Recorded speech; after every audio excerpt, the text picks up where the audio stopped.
Hi everybody, welcome to Science Tuesday. I'm Doc Harmon, and today I'm here to show you 3 pictures and ask you this question. What do they all have in common?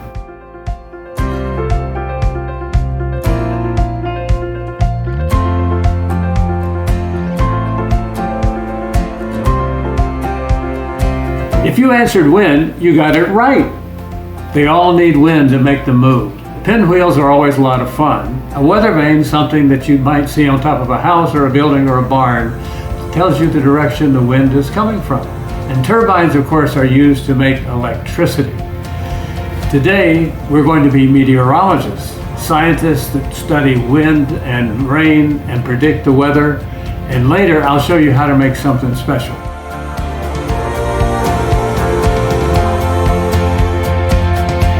All winds, anything from a light breeze to a hurricane, are nothing more or less than air molecules moving from a place where the pressure is higher to a place where the pressure is lower.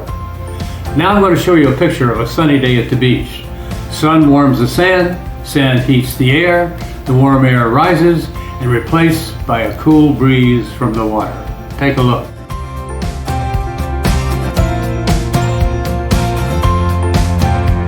Now, just try to imagine the world without wind.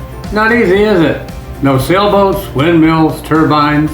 Without wind, life would be close to impossible near the Earth's equator. No wind to blow the heat away. Liquid water could only exist near lakes or oceans, and life can only happen near water. But don't worry, that just can't happen. Think about this for a minute. Sunshine coming down warms the air, and it gets less dense and rises. Rising air has to be replaced by something, and that something that moves in is cooler, denser air, and that movement is called wind. Knowing about wind and wind patterns is really important for a lot of reasons. Since winds are responsible for moving all weather systems across the globe, meteorologists can predict when and where damage from strong winds might occur. Being able to predict weather patterns is also really important for agriculture, when to plant, when to harvest. Also, knowing the jet stream winds miles above the Earth allows airlines to fine-tune their flight schedules. Now, I'm going to show you how to make a device that measures wind speed. A simpler version of the actual device used by meteorologists. It's called an anemometer.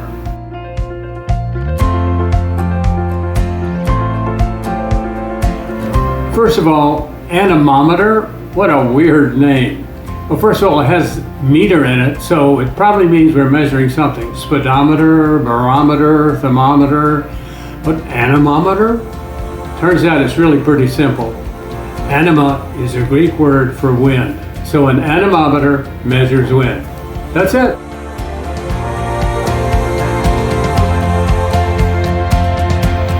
Now this is what the finished anemometer will look like. You'll notice there's 4 cups, one of them has a different color. They all go in the same direction and they'll spin around like this, and the force of the wind will take them around. Now, here's what you need to make one. 2 strips of stiff cardboard. I used something that came in a box, and the box was perfect. It's about 1 inch across, maybe a little more, and 1 foot long. And the first thing you do is to make the cross, like this. Now to check myself, I have a ruler. I know these are each 1 foot long, so wherever the 6 comes, turns out that's just about right. Doesn't have to be exact, by the way. The stapler, which is the next thing we'll need, we'll fix them, do it all around.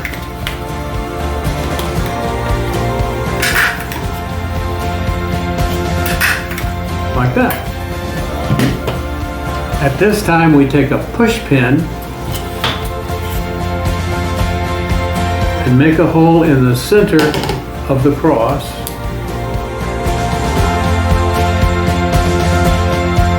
Now you'll remember that one of the 4 cups was different and mine aren't. So I'm going to decorate one with some blue tape just to make it different.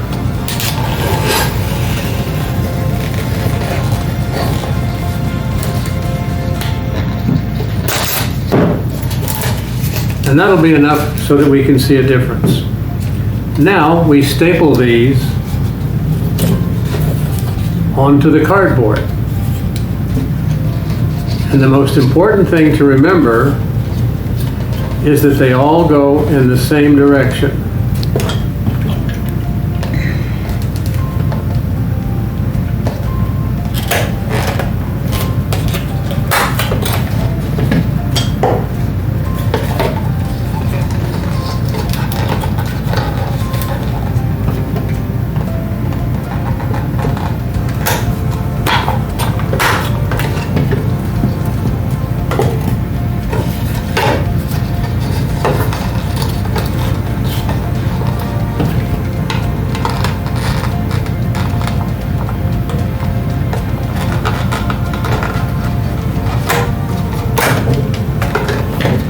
And then the last one,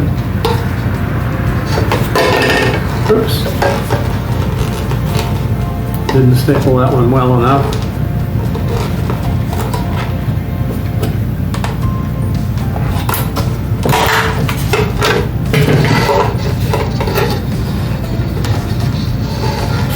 Not a problem. In science, things seldom go exactly like you would like them to go.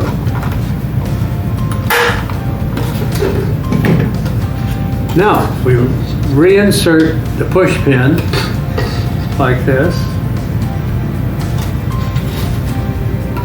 into an eraser on a pencil.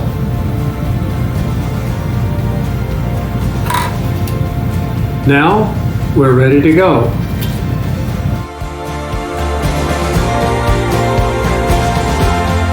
Now, if it was a windy day, I would go outside and just show you how this works out in the weather. But we don't have a windy day today, so I have a fan. Now, the advantage is the fan has different speeds.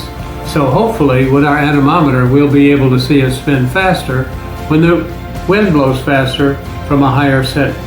Now, why do I have this little stopwatch on my phone here?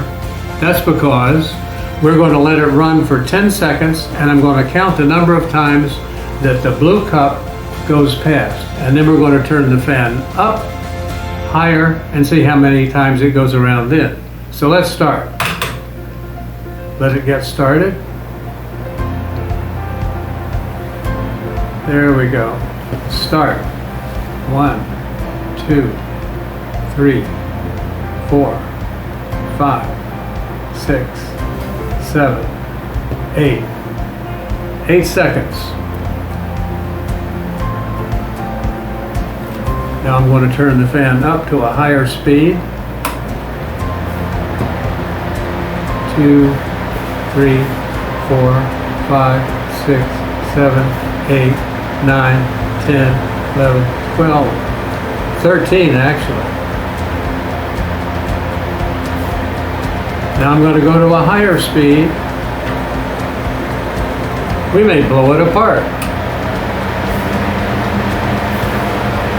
2, 3, 4, 5, 6, 7, 8, 9, 10, 11, 12, 13, 14, 15, 16, 17, 18, 19.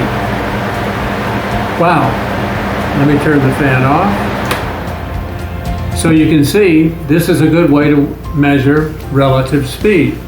Now, if you wanted to know the absolute speed, you would have to have a real anemometer to calibrate what the number of revolutions is versus the fan speed.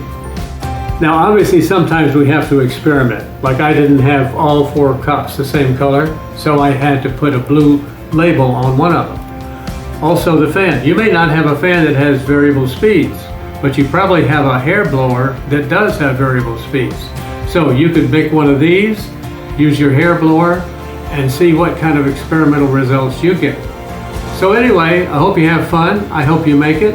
And until next time, this is Doc Harmon.